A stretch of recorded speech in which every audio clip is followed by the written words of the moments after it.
তিতির পাখি সুখ পাখি হয়ে এই নীড়হারা তিতির পাখিকে নিজের নীড়ে সম্রাজ্ঞী করতেও প্রস্তুত। উপমাতে হয়তো বিরক্ত হচ্ছেন। থাক, সেসব বাদ দিন। আপনার নতুন গন্তব্য আপনাকে হাতছানি দিচ্ছে। ছেড়ে দিন এই ফরিদপুর শহর। চলে আসুন ময়মনসিংহেতে। আপনার মেডিকেলে মাইগ্রেট করানো সম্ভব। ময়মনসিংহ মেডিকেলেই তো চান্স পেয়েছিলেন। আপনি এই অসুস্থ সমাজের সাথে লড়তে লড়তে আবারও হতাশ হবেন। ইতি আপনার শুভাকাঙ্ক্ষী। তিতির হতবাক হয়ে চেয়ে আছে চিঠিটির দিকে। হুট করে তার শুভাকাঙ্ক্ষী কোথা থেকে উদয় হলো তিতিরে। কুঞ্চিত ভুরু দেখে নাজমা বেগম ও হীরা একে অপরের দিকে কিছু না বুঝেই তাকায়। হিয়া জিজ্ঞেস করে, কি হয়েছে? কি লেখা কাগজে? তিতির কাগজটা হীরার হাতে দেয়। হীরা লেখাগুলো পড়ে বলে, কে হতে পারে জানি না। আচ্ছা, তুই টেনশন করিস না, খেতে বস, পরে দেখা যাবে। তিতির কাগজটা রেখে খেতে বসে। সকালে ঘুম থেকে উঠে তিতির বাসায় বানানো রুটি ছেঁকে এবং সবজি গরম করে বক্সে ভরে দৌড় দিয়েছে। সকাল ৮টায় ক্লাস। আজ তার কিছুটা দেরি হয়ে গেছে দূরত্ব অনুযায়ী। বড় রাস্তায় এসে বাসের জন্য অপেক্ষা করছে। এদিকে হাতে আর আধ ঘন্টা মতো আছে। বাস পেয়ে উঠে পড়ে। প্রায় ২৫ মিনিট পর গন্তব্যে পৌঁছে। হড়বড়িয়ে রোড ক্রস করতে নিবে তখনই একটা গাড়ি সামনে পড়তে বাঁচে। ভাগ্যিস জিপ গাড়িটির ড্রাইভার হাত ব্রেক করেছে। লোকটি হাত দিয়ে যেতেই ইশারা করলেই তিতির দৌড়ে চলে যায়। তিতির যাওয়ার পর লোকটি গাড়ি রাস্তার সাইডে নিয়ে দাঁড়া করায়। মেডিকেল ভবনের গেটের দিকে চেয়ে স্বর্গতোক্তি করে। আপনাকে চাওয়ার ওই অন্যায় মনোবাসনা নিয়ে নিজের মনে কুরে কুরে মরি। অন্যের স্ত্রী জানা সত্ত্বেও ৬ মাস আগে আপনাকে এক ঝলক দেখে নিজের দৃষ্টি সংযত করাও দায় হয়ে পড়েছিল। এরপর খুব দ্রুত আপনার শহর ছেড়েছিলাম। আবারও আপনার শহরে আপনার সাথে দেখা। জানি না অদৃষ্টে কি আছে। যদি এই কায়নাতের মালিক চায় তবে লোকটি গাড়ির সিটে মাথা হেলিয়ে চোখ বন্ধ করে ঢোক গিলে নেয়। যাওয়ার আগে আরেকটা মেডিকেল কলেজের গেটের দিকে দৃষ্টি বুলিয়ে গাড়ি স্টার্ট করে চলে যায়। টানা ২ ঘন্টা ক্লাস শেষ সময় হয়েছে নাস্তা খাওয়ার মাঝে মৃদুলা ও ইতি এসে হাজির। ইতি বলে, আজ তুই এখন নাস্তা করছিস? তুই তো সকালে নাস্তা না করে আসিস না। আজ দেরি হয়ে গেছিল তাই সকালে নাস্তা খেয়ে আসতে পারিনি। মৃদুলা বলল, শুনলাম তো শ্বশুর পরশুদিন সকালে হসপিটালে নিয়ে আসার পর মারা গেছে। সবাই কি অবস্থা এখন? তিতি দীর্ঘশ্বাস ফেলে চোখের কোণে জমে ওঠা অশ্রুবিন্দু বুদ্ধাঙ্গুলি দ্বারা মুছে নিয়ে বলে, মৃত বাড়িতে যেমন থাকে তেমনই আছে হয়তো। তোকে আজ আসতে দিল না মানে? কাল তো আসিসনি। তাছাড়াও তোর শাশুড়ি তো তোকে এখন আর ভালো নজরে দেখে না। তোর শ্বশুরই তো পক্ষে সবসময় ছিল। তিতির মলিন কণ্ঠে বলে, আমি ওই বাড়ি থেকে সারা জীবনের জন্য চলে এসেছি। যদি নিয়তি আমায় সেখানে নেওয়ার তবে সেটা নিয়তির উপর ছেড়ে দিলাম। মৃদুলা ও ইতি অবাক হয়ে সমস্বরে বলে, কি বলছিস? চলে এসেছিস? হুট করে চলে আসলি, ওরা কিছু বলেছে? না, ওরা কিছু বলেনি। আমারই মন টানছিল না। বাবা জীবিত থাকা অবধি তার সম্মান রক্ষাতে বাড়ি ছাড়িনি, কিন্তু এখন যখন তিনি নেই এবং তাদের ছেলেরও কোনো খোঁজ নেই, তখন আমি নিজের মতো বাঁচতে চাই। আমার মা ভাবির সাথে থাকতে চাই। আমার তিনজনের আপন এখন। কয়দিন পর পুচুক আসবে। ওকে সুন্দরভাবে বড় করতে হবে। ভাইয়ের শেষ চিহ্ন। ওদের আমি সব বিপদ থেকে বাঁচাতে চাই। আল্লাহ আমাকে সেই তৌফিক দিক। আমিন। মৃদুলা ও ইতি একসাথে বলাতে তিথিরও মুচকি হাসে। তারপর কিছুক্ষণ একসাথে পড়া পড়ে ক্লাসের জন্য যায়। রোকেয়া বেগমে তার বড় মেয়ে ওহি বলেছেন, তিথির যে বাবার মৃত্যুর পরের দিন চলে গেল তা নিয়ে প্রতিবেশীরা কানাঘুষা করছে। কেউ বলছে আমরা তাড়িয়ে দিয়েছি, কেউ বলছে আমরা অত্যাচার করতাম, আবার বলছে নতুন কাউকে জুটিয়েছে তাই চলে গেছে। বলুক না, যা গুণগান গাওয়া, তারা বদনাম করতে ওদের সময় লাগে না। আমার কানে তো কম বদনাম করেনি। আমিও তখন দিশাহারা হয়ে কি করেছি বুঝি নাই। স্বামী সন্তান সবতে গেল। রোকেয়া বেগমের পরিবর্তন দেখে ওহি বলে, মা, তুমি তিতিরের হয়ে কথা বলছো? আমি শিওর তোমার বড় ছেলে বউ পছন্দ হয়নি বলে বাড়ি ফিরছে না, না হলে রায়হানের মতো চৌকস আর্মি অফিসার গায়েব হয় নাকি?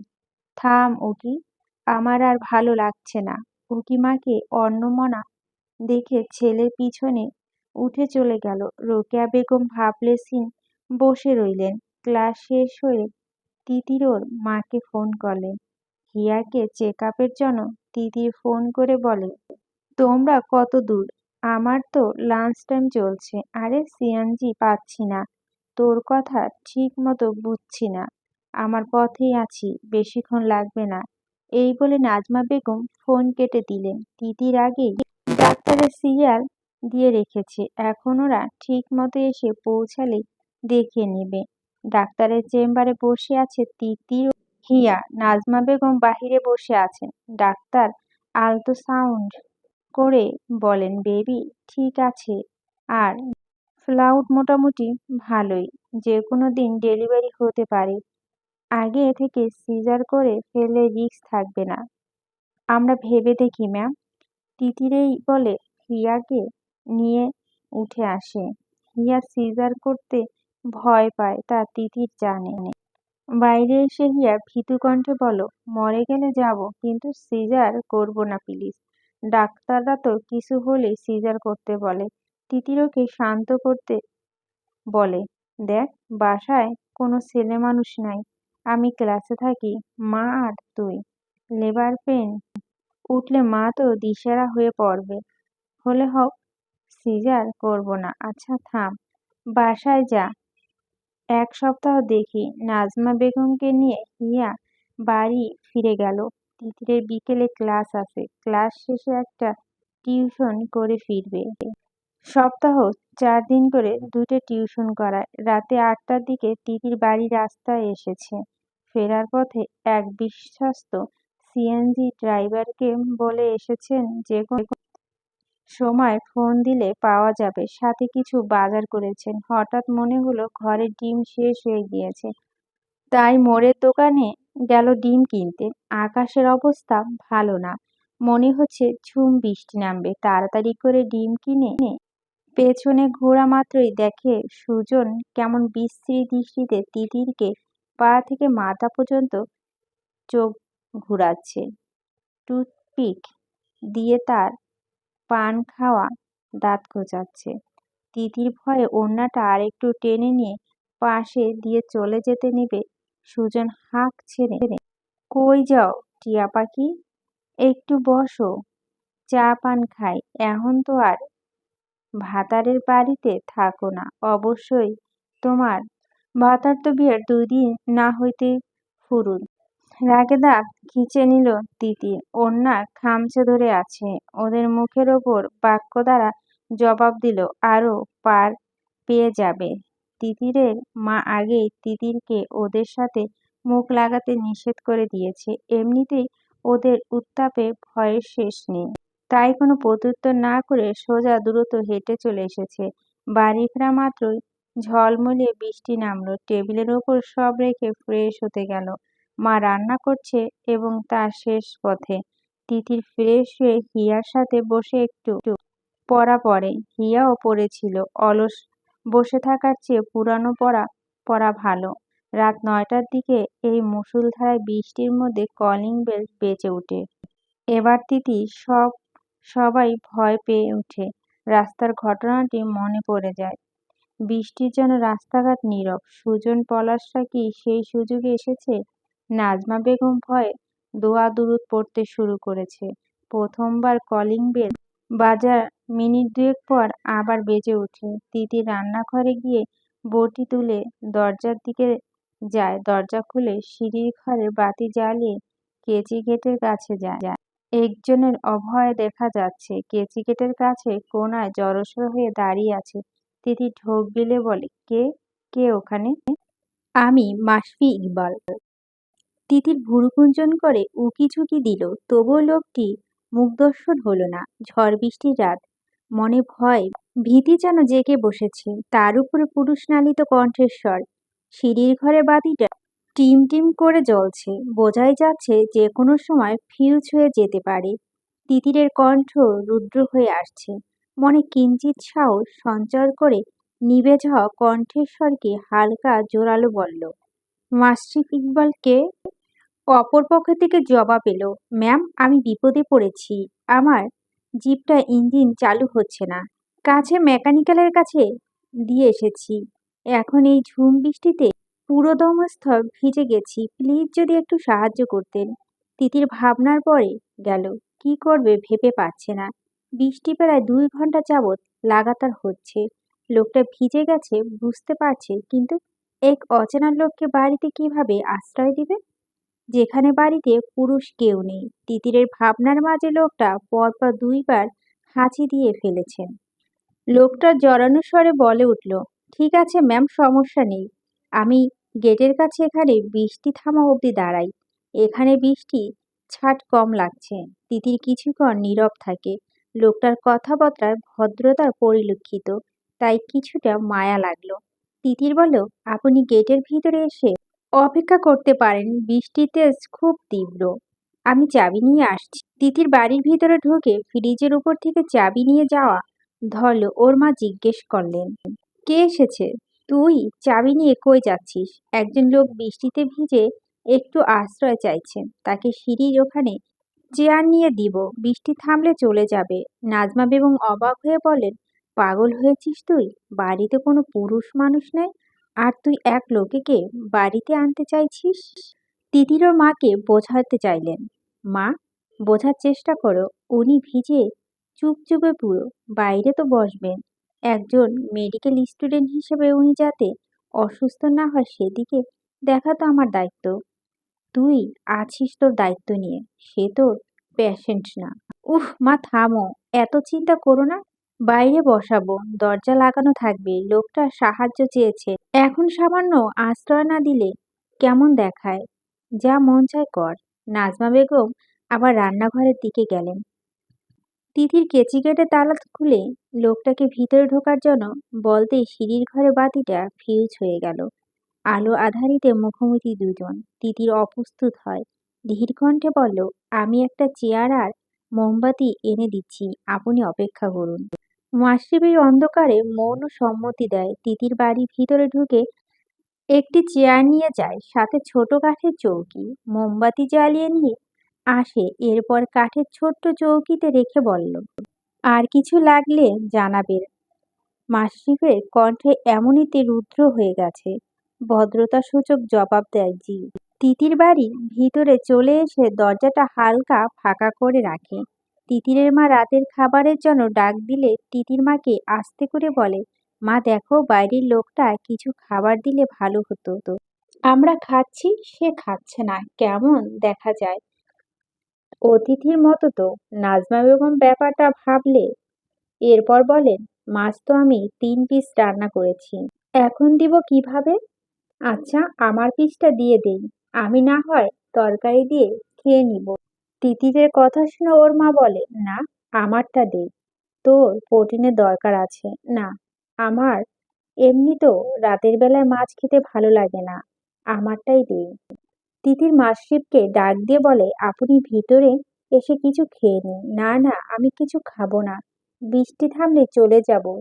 তিতির এবার ওর মাকে পাঠায়, নিজে গিয়ে হিয়ার রুমে হিয়ার কাছে বসে।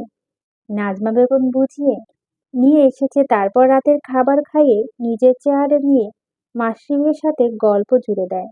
সাথে বৃষ্টির মধ্যে রংচাটা করে নিয়েছে। নাজমা বেগম স্বভাবই মিশুক প্রকৃতি।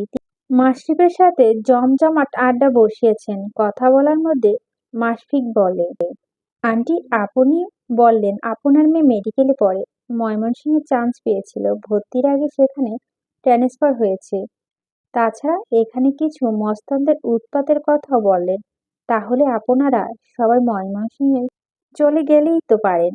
কিছু মনে করবেন না, তিনজন মেয়ে মানুষ একা থাকেন, আবার মস্তানদের নজরে পড়েছেন। আমার মনে হয় আপনাদের সব বিক্রি করে চলে যাওয়া উচিত। তিতিরের মা অবাক হয়ে ভাবলেন, তারপর চিন্তিত সুরে বলেন, কিন্তু বাবা, এই জায়গা জমি কে কিনবে বলো? আমরা এত কিছু বুঝি না। এই সুজন পলাশদের জন্য সারাদিন ভয়ে ভয়ে থাকি। ছেলেটা বেঁচে নেই, বউটা কয়েকদিন পর বাচ্চা হবে, বুঝতেই পারছো কিসের মধ্যে আছে। জি আন্টি, আমার পরিচিত একজন আছে, যে এলাকায় খুব একটা জানাজানি না করেই সব মিটিয়ে ফেলতে পারেন। তার আগে আপনাদের এখান থেকে চলে যেতে হবে। আমি এই এলাকায় আগামীকালই এসেছিলাম একটা কাজে। ফরিদপুর ক্যান্টনমেন্টে আমার পরিচিত আছে, আপনি আপনার মেয়ে বউয়ের সাথে কথা বলে দেখতে পারেন। আমি আমার নাম্বার দিয়ে যাচ্ছি, যোগাযোগ করলে আমি যথাসম্ভব সাহায্য করার চেষ্টা করব। আচ্ছা বাবা, আমরা ভেবে দেখি। তুমি ভিতরে এসে বসো না হয়। না আন্টি, এখানে ভালো আছি। আমার পকেটে মেডিসিন ছিল, খেয়ে নিয়েছি। তাছাড়া বৃষ্টিও কমে এসেছে, মেকানিক্যাল থেকে জিপটা নিয়ে চলে যাব। যতক্ষণ আছে ভিতরে এসে বসতে। নাজমা বেগমের কথা হাস্যোজ্জ্বল প্রত্যুত্তরে বলে, না আন্টি, আপনাদের ঝামেলাও আমি বুঝি। আপনারা যে আমায় একটু আশ্রয় দিয়েছেন তাতেই আমি কৃতজ্ঞ। নাজমা বেগম আর জোর করলেন না। বৃষ্টি প্রায় থেমে গেছে। মাসফিক চলে যায়। নাজমা বেগম বাড়ির ভিতরে এসে হিয়া এবং তিতিরে খাওয়ার জন্য ডাকে। সুযোগ বুঝে পরে মাইগ্রেশনের কথা বললেন। পরদিন সকালে তিতির মেডিকেলে যাওয়ার জন্য একটু জলদি বের হয়। বাড়ির বাউন্ডারির কাছে এসে দেখে ভেজা ঘাসের উপর একটা খাম পড়ে আছে। তিতির আশেপাশে কৌতূহলী হয়ে চেয়ে দেখল কেউ নেই। তারপর কালক্ষেপণ না করে খামটি তুলে নিয়ে রওনা করে। বাসে উঠে ব্যাগ থেকে খামটি বের করে পড়তে থাকে, কেমন আছেন তিতির পাখি? আমি ভালো নেই। আপনি নামক এক দুরারোগ্য ব্যাধিতে আমি প্রচন্ড রকমের আক্রান্ত। আমার চাওয়াটা অযৌক্তিক জেনেও অবচেতন মন তো মানে না। মনকে নিজে বসে রাখার চেষ্টায় ব্যর্থ হয়ে আবারও তোমার শহরে এসেছি আপনাকে এক ঝলক দেখতে। আবার কাজের ব্যস্ততায় চলে যাব। নিজেকে প্রচুর ব্যস্ত রাখতে হবে যাতে আপনাকে নিয়ে অন্যায় ইচ্ছা মনে না আসে।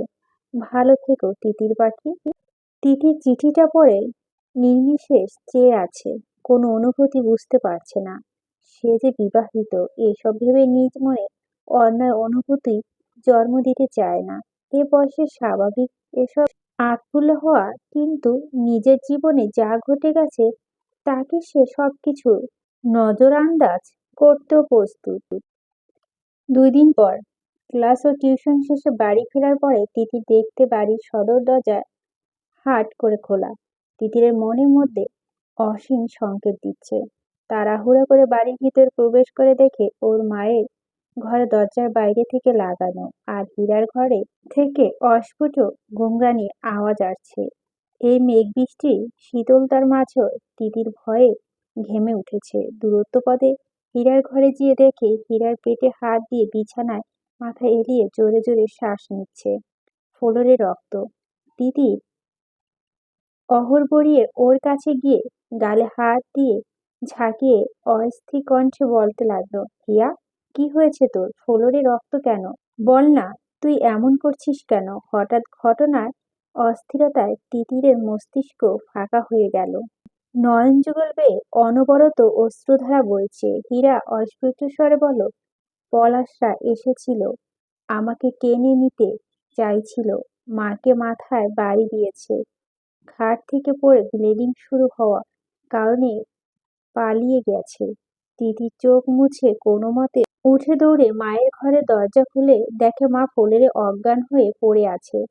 ডাইনিং থেকে পানি ভর্তি জগ এনে মায়ের মুখের উপর ছিটিয়ে দৌড়ে আবার হীরার কাছে আসে। কাঁপা কাঁপা হাতে দ্রুত ফোন বের করে সিএনজি ড্রাইভারকে ফোন লাগায়। প্রথমবার ফোন রিসিভ হয় না, দ্বিতীয়বার কল করার পর ফোন রিসিভ করে সিএনজি ড্রাইভার জানায়, মা আমি তো গাড়িতে যাত্রী লইয়া নিউ মার্কেট মোড়ে আইছি। কিছু হইছে মা? চাচা আপনি না পাইলে দয়া করে জলদি কাউকে পাঠান। প্লিজ হিয়া অবস্থা ভালো না, বিশ্বস্ত কাউকে পাঠান। তিতিরের কান্নারত অস্থির কণ্ঠে হীরার কথা শুনে সিএনজি ড্রাইভার রহিম চাচার ভয় পেয়ে যান। তিনি বলেন, একটু অপেক্ষা করো মা, আল্লাহ ভরসা কিছু হবে না। আমি জামাল রে কইতাছি, আচ্ছা জলদি আসতে বলেন। তিতির এবার নিজের হীরার পালস চেক করছে, যা যা তার সাধ্য মতো সব করতেছে।